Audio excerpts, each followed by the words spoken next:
Hi, my name is Ed, and I am an AV guy. I've owned a custom audio, video, low voltage, whatever you want to call it, business since 2006 when I was in college and started. And prior to that, I worked for a big box store. Some of you may remember Circuit City. Worked there for a little while. And I worked for several custom installers as well in the Dallas and the Austin area. Anyhow, I figured I would put up a few videos, maybe show you guys some tips and tricks, some things that I've learned over the years that have really been helpful. I do a lot of installs uh, that that some of the other, especially like Best Buy, Magnolia, any of the bigger kind of box stores, they're not going to touch them. They'll walk into the install and then they'll say, "Hey, I'm sorry, we can't do this," and we're not allowed to do this, whatever it is, and they're out. So I was going to go through some of those installs, and feel free in the comments, man. Let me know what you're up against, and I'll try to help you out as best I can. I've been around a long time, and I've seen a lot of different situations. So now I am down here in Dallas, and I know construction is different everywhere. I am pretty familiar with all kinds of construction though. So no matter where you're at, maybe I can give you some guidance there. But today I want to talk about fireplaces. In North Texas here, we don't really need fireplaces that often, excluding last week. Last week we had one of the coldest weeks on record, lots of snow. We kind of lose our minds when that happens, but that's all right. And fireplaces traditionally anchor your family room, living room, wherever they're at. And so naturally, we're going to want to put our TV in that location.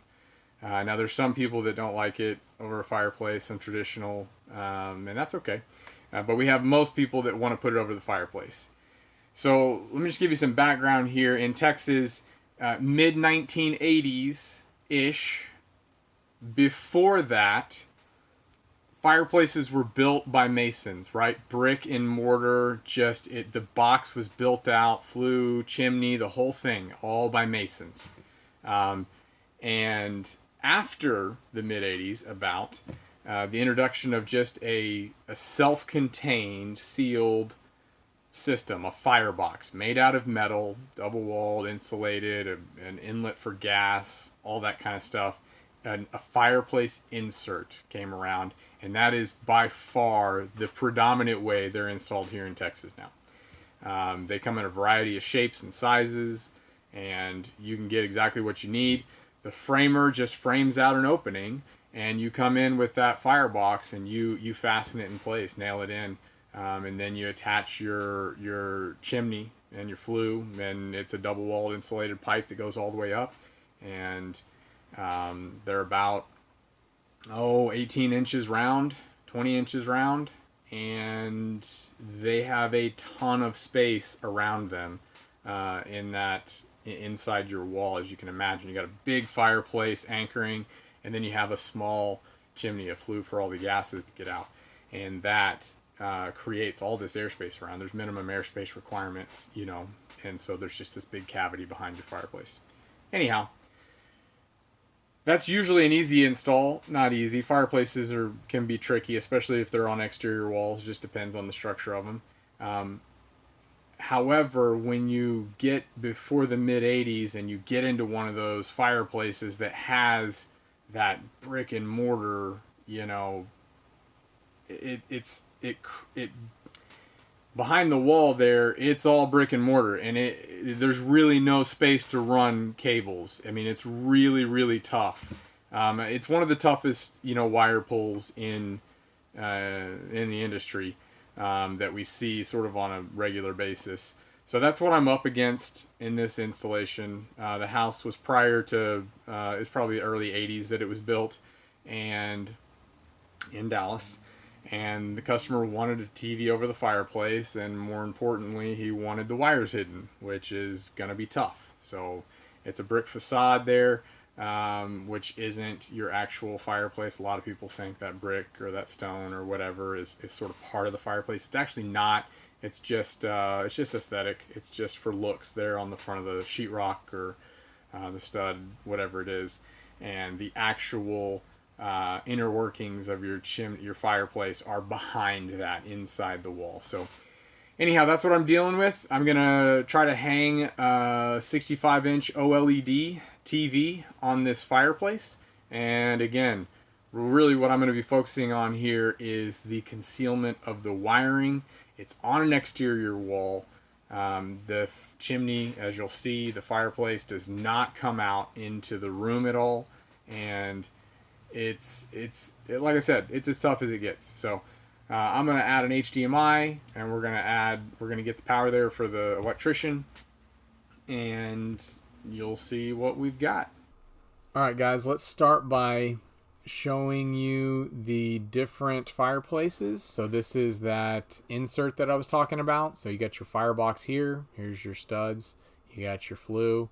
And look at all this airspace behind those studs. And airspace over here makes it easy to run the wire down and pull it out right here. Just cut your hole, fish that around, you're good to go. Now these change and are different, so not everyone looks like that, but we like these much better than we like these. This is brick right behind your wall, and it's very difficult to run wire around this. This stuff is pressed up right up against your sheetrock or your studs, and it just doesn't allow for any wire to really move across. It's a lot of times the mortar spilled out, and it's just a mess to try to get through. Now, you don't ever want to drill inside to the flue. Don't ever do that. It's kind of hard to do that, but you don't want to do that, and we don't do that. We run the wire on the outside, and it's fine. You got no issue of it melting or anything like that. But brick and mortar on the inside, brick and mortar firebox, brick and mortar flue, chimney, everything. It's all mason. Here's what we're dealing with.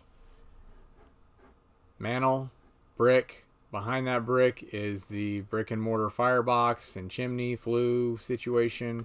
I've got an electrical outlet here. I've got a blanked off plate here, which is after I pulled it off, found out it was an old antenna in an electrical box.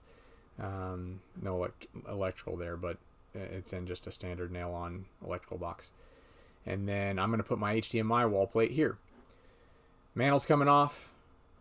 Slamming the TV down to this line right here. Soundbar is going to be there. TV above. OLED. 65-inch LG. My favorite. Pulled the mantle. This is what you got. You got 2x4s mortared into your brick here, and you attach a cleat, a little wood block right here, screwed into that, and then your the mantle just slipped right over it and screwed right into from the top to those cleats. No problem. So we're going to pull a brick. That's what that 2x4 masoned in there, mortared in there looks like. Pulled a brick. I want to see if I can get a wire over there. And the first thing I do is send my glow rod across. Fiberglass fishing rod, it's indispensable. You got to have that. You got to have fish tape. And you can see how tight this is. We're talking a little over a ½ inch, maybe. I mean, you can't fit an HDMI, it's got to be flat to go through there. Not without some trouble, but I was able to get it all the way to the corner. Okay? This is the middle of my fireplace, and that line right there is the top of where my mount's going to go, so I cut the brick right above it. I like pulling a full brick. Listen, pull a full brick. I drill out with a mason bit all the way around, masonry bit, and then I use a little chisel and knock it all out carefully, take the whole brick out. That way it can be put back in there later on, but we'll put a plate here, and then we'll cut that brick and put it back in. Okay? You can also use a grinder, and if you do that, you better be prepared to tarp off the whole room, because that creates a massive mess. Here's the other side. I pulled a corner brick out, as you can see, and I was able to get, not without some trouble, my glow rod all the way across. It's a mess, but I was able to get it over there. You want to fish on the lower half here, because this stuff oozes out and touches that brick back there, and it's a mess. Sometimes I can't get through there, and I'll send across a 6-foot long wood auger bit. It destroys the bit. I have one that I use, but I'm able to kind of just crush out all that mortar that's in there and just get that across, which will give me a fighting chance to get this across. In this case, I didn't have to do that. I was able to get that straight across. But you got mortar to contend with. You've got brick ties to contend with. On top of it just being sandwiched so close together. Really, really tough. So here it is. I got it across. Pro tip. Not done on my taping here, but attach your wire midway through your glow rod. I have another glow rod that I attach on here.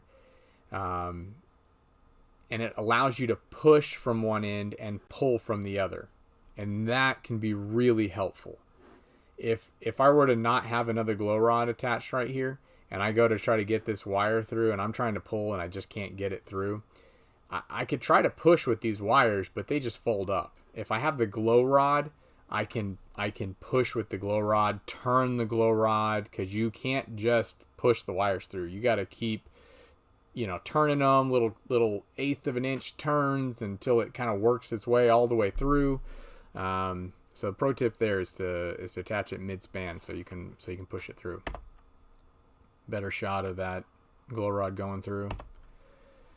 So here's what we've got. Remember our 2 wall plates here, and I was going to add this one. Okay, so that's what I've done. The thing that I don't cut holes until I'm really, really certain with a high degree of probability that I'm going to be able to get it done. I don't cut holes until I know I can get that wire there. And I'm ready to take that risk. In this case, I felt comfortable. I had a stud here. Look, these 2 wall plates were existing. Those boxes are nailed onto studs. So where is the stud? Is it on the left or the right of this box? Is it on the left or the right of this box? I'll show you how I did that in a second with this video here. So I found that the stud is where that tape is. So one, you can measure, and I measured from here to here. It's 16, so there might be a stud here. I don't totally rely on this. This one, these were about 13 inches apart. 16 would have been like the middle of that section. Here's how I found this stud. Put a little screwdriver in. Boom. I hit the stud on that side. And I always test the other side just to make sure. Look, I can push that one all the way through. So I know the stud's on this side.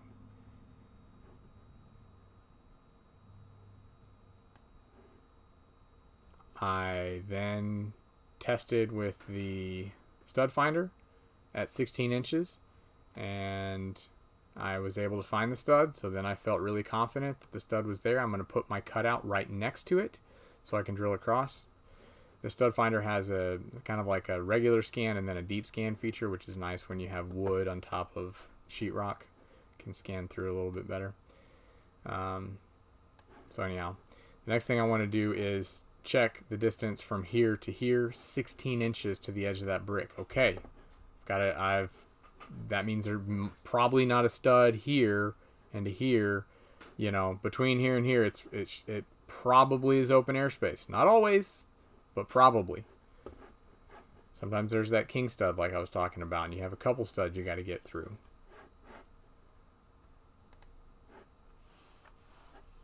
I felt confident cutting this hole. The stud should have been right about where this cutout was that I made in the sheetrock. It ended up not being. It ended up being right here. There was a stud right here, and then this was open all the way right here to this next stud. So it allowed me to push that glow rod all the way up to there. Very nice. Very, very helpful. And I will show you what that looked like. There's insulation right there, and that glow rod just came right up. So that was sweet. Got lucky on that one. So now I've got the glow rod into there. I need to do a couple things here. I need to get my power wire needs to get all the way to here for the electricians. My HDMI needs to go here and stop here. No problem. Get the HDMI here. I'm done. I need to get the wire across to here. What I do is I drill a hole through this stud, and I drill a hole through this stud. And Got a picture of that.